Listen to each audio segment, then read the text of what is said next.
Assalamualaikum warahmatullahi wabarakatuh. Selamat sore teman-temanku semua, para penghobi audio power ampli rakitan. Berjumpa lagi dengan channel kami Lur dari Savaku Audio.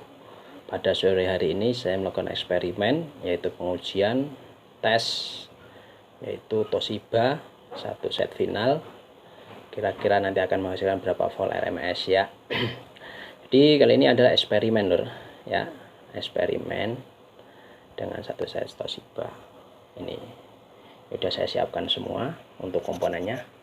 Oke, sebelum kita lanjutkan, untuk teman-teman semua jangan lupa untuk subscribe dan like ya, dan kira nanti ada manfaatnya, ada ilmunya, teman-teman pada tahu. Dan kalau teman-teman ingin berbagi sama yang lainnya, jangan lupa untuk di share ya untuk tutorial ini. Ini enggak tutorial, ada uji coba eksperimen.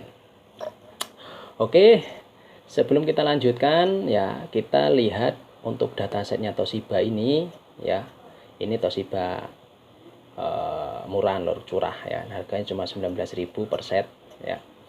Nah, tapi ini mampu disuplai di 100 volt DC, 120 volt DC. Ini udah diuji coba dan udah dipakai banyak ya. Nah, ini saya tes satu set di 75 volt DC.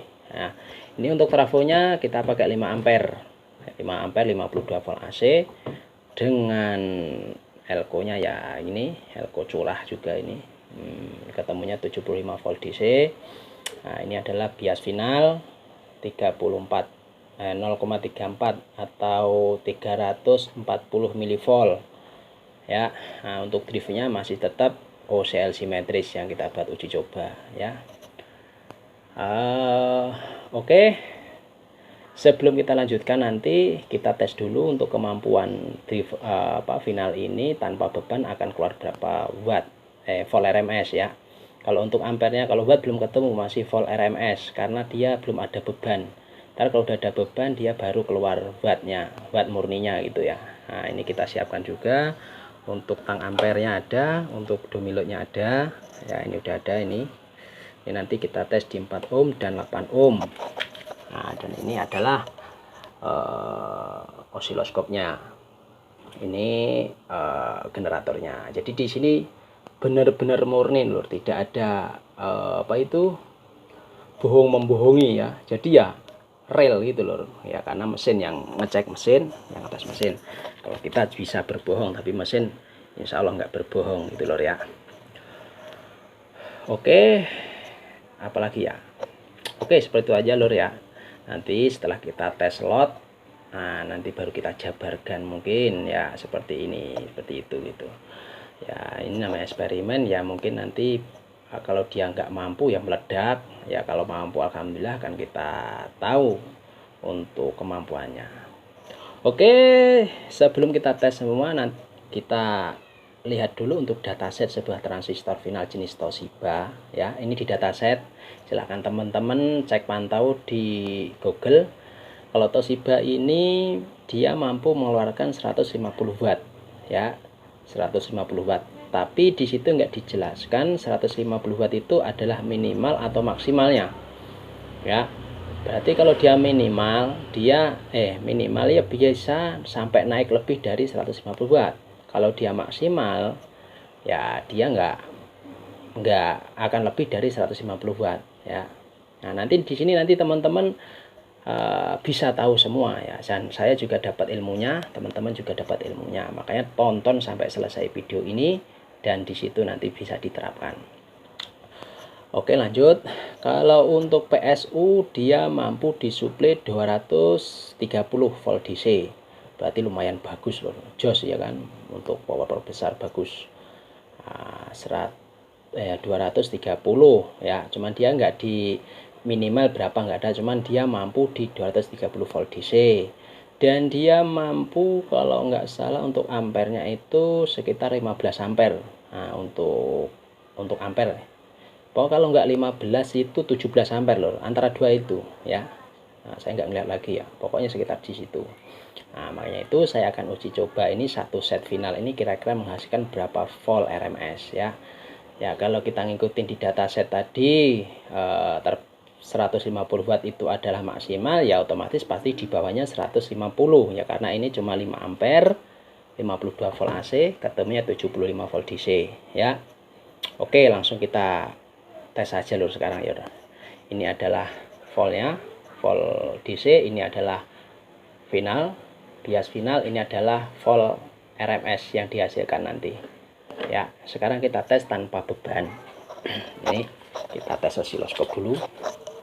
Mudah-mudahan nggak dor lur ya. Bismillahirrahmanirrahim. Nah, ini inputnya 1 kHz. Nah, ini udah klip. Nah, ini oke, maksimal sini lur. Ketemu 48 volt AC. Nah, tegangannya turun 1 volt. Nah, ya kan? Biasnya naik ke 0,36, berarti naik ke 3 mV. Berarti 48. Kita tulis dulu. Ini udah saya tulis. Ya, ini nanti kita tes tanpa beban 48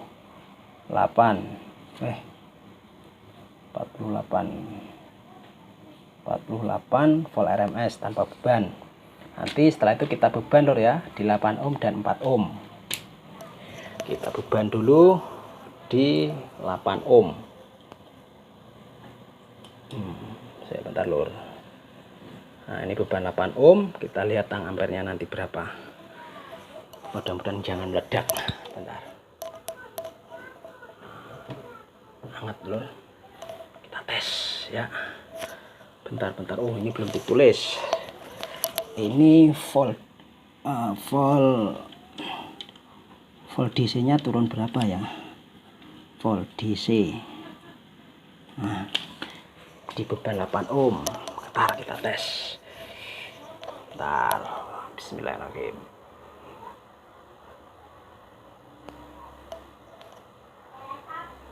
Oh, pecah. Nah.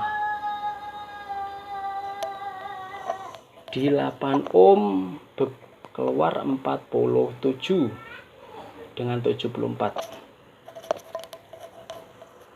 Belum nyantol lur, ternyata lur. Oh, belum dicepin, lupa.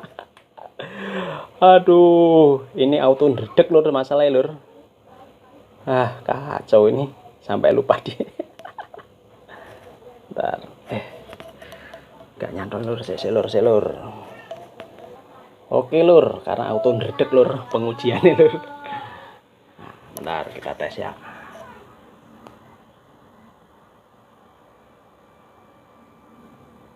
Oh, ngeder jangkrik, tangannya ngeder.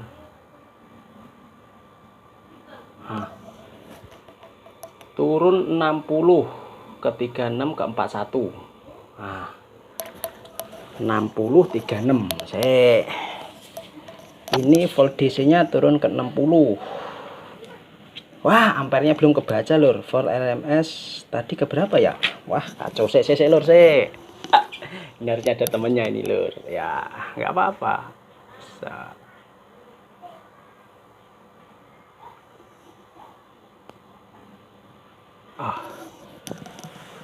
4 ampere, 38,1. 38. Ini ampernya 4,2. Volt RMS 38,1. Nah, 38 untuk ampernya 4,2, volt DC-nya turun ke 60 dari 75. Sekarang kita tes di 4 ohm ya. Kita tes di 4 ohm. Kita tes di 4 ohm lur, enggak terlalu kelihatan nih. Bentar kita cek dulu panas enggak. Hangat lur, hangat.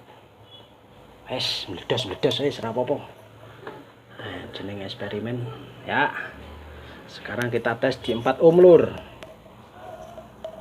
Bismillahirrahmanirrahim. Ojo meledos ben dapat ilmu nih. Oh, wah, masih ini aja. Oh. Cuma 29,52 7,9 ampernya. 29,52. Nah, 29 di 4 ohm 29,2. Volt DC nya tadi berapa?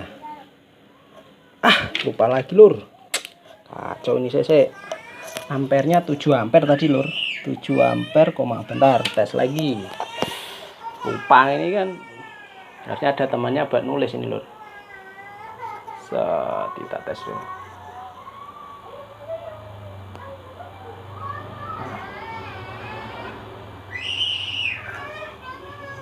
Lima 7,9 ampere, 52 7,9 52, sekian ya. Nah ini lur udah ketemu sekarang lur ya. Sekarang kan kita kalikan ya, kita matikan dulu bentar. Yes. Sekarang kan kita hitung berapa kira-kira watt RMS yang dihasilkan di 4 ohm dan 8 ohm. Jadi ini lur ya, untuk 8 ohm ketemu 38,1, ampernya 4,2, berarti ini dikali 38,1 dikali 4,2 sama dengan berapa? Ini ketemunya watt ya. Dan yang ini 29,2 dikali 7,9 ketemunya watt ya. Nah sekarang kita hitung dulu bentar. Oke lur, ini udah saya ambilkan penghitungannya ya. Jadi untuk 8 ohm kita hitung 38,1 dikali 4,2, 4,2,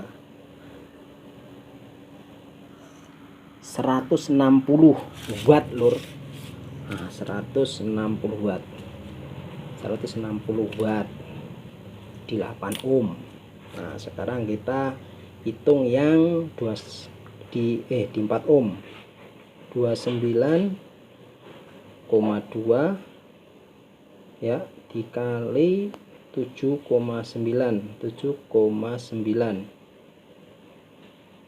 230 watt, 230 watt. Nah edan ya lur. Nah sekarang kita insya Allah dapat ilmu lagi lur ya. Nih ini udah ketemu, ini fix tanpa ada tambah-tambahan. Nah nih jadi 1 TR Toshiba 5200 setelah kita tes benar-benar keluarnya seperti ini. Jadi ini fix tanpa ada apa ya, bumbu-bumbu lur. Jadi yang membaca adalah osiloskop dan tang ampere juga dumilot. Jadi mungkin 150 watt itu bukan murninya lur ya, bukan murninya untuk Toshiba ya, karena kita cek seperti ini. Di 8 ohm dia mampu menghasilkan 160 watt. Ini udah ngelebihin 10 watt kalau dia 150. Nah sedangkan di 4 ohm dia mampu menghasilkan 230 watt. Nah ini hanya satu Toshiba ya, hanya satu Toshiba. Nah ini bisa kita ambil kesimpulan ya, bahwa yang mengeluarkan watt itu nggak bisa kita berpatokan pada satu komponen aja, yaitu jenis transistor atau jenis finalnya ya, yang kita bisa buat apa pedomannya ya. Berarti dia itu nggak jauh dari volt penyuplainya ya, karena tadi di beban 8 ohm voltnya ini ngedropnya di 60 volt DC dari 75. Nah setelah kita beban di 4 ohm dia turun ke 52 dari 75 volt DC. Berarti kalau kita mau bikin power ampli teman-teman ya, jadi jangan berpatokan cuma hanya pada final. Jadi harus kita lihat dari PSU nya. Nah karena ini buktinya seperti ini satu Toshiba ya mampu menghasilkan seperti itu tadi. Nah ini kalau kita beban di 2 ohm pasti akan lebih dari 230 watt ya, dan ampernya pasti naik dari 7,9 ampere. Nah ini kalau kita lihat nih, ini trafonya cuma 5 ampere tapi dia mampu menghasilkan 7,9 ampere di 4 ohm ya. Berarti yang menjadi tolak ukur utama itu kalau untuk merakit sebuah power itu adalah trafomotor nih lor. Trafonya yang lebih utama karena dia adalah otak dari power ini, dan final ini dia bahasanya apa ya, ngimbangin lor, bahasanya ngimbangin untuk trafo ya, seperti itu ya. Mungkin kiranya video ini kurang atau kurang lengkap, silahkan ditambah untuk teman-teman yang lain ya. Kalau ada salahnya ini dalam video ini ya saya minta maaf ya. Oke lur, cukup sampai di sini video tutorial kali ini ya. Kiranya saya dalam tutorial ada salahnya atau dalam salah kata atau gimana ya, saya mohon maaf sebesar-besarnya ya.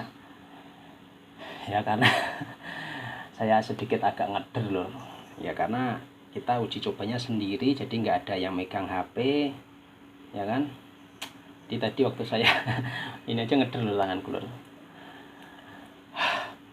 Oke lur ya, mungkin kalau ada teman-teman yang mau bertanya atau apa ya silakan di komentarnya ya, untuk komentar tentang uji coba ini, hasil eksperimen ini. Alhamdulillah ini finalnya aman, nggak meledak. Ini final murah lur, harganya 19.000 per set dengan lot 843 ya. Silakan yang punya lot 4843. Alhamdulillah cuma satu set aman, nggak apa-apa. Sudah saya matikan. Oke, mungkin nanti tunggu nanti akan kita tes dengan final Sanken, mungkin MCL ya. Karena ini saya bikin video ini sebenarnya saya itu ini lor, penasaran dengan sistemnya power class TD. Power class TD itu ya, dia powernya besar, berdaya watt besar, dia mampu menghasilkan sekitar 2000 watt RMS, 2000 wattan lah ya. Cuma finalnya cuma 4 set jenis MCL, padahal MCL itu kita baca di datasetnya itu cuma 250 watt. Berarti kalau 4 set dia akan menghasilkan 1000 watt kan. Lah ini kok bisa 2000 watt? Nah makanya saya penasaran, dari situ saya bikin ini loh, tutorial eksperimen ini. Lah ini Toshiba ternyata cuma satu set mampu menghasilkan 200-an watt ya, di beban 4 ohm. Nah, berarti ya pengaruhnya bukan dari sini, dari voltnya, dari tegangannya ini juga berpengaruh gitu kalau saya. Oke lur ya, terima kasih sudah menonton video kali ini. Jangan lupa untuk subscribe dan like lur ya, biar tambah semangat kita bikin video-video terbaru. Oke, terima kasih banyak yang sudah support untuk channel dari Safako Audio. Tunggu video-video terbaru dari kita ya. Terima kasih banyak ya. Ini udah sore, udah panjang banget videonya lur ya. Cukup sampai sini aja lur ya, sudah. Selamat sore, assalamualaikum warahmatullahi wabarakatuh.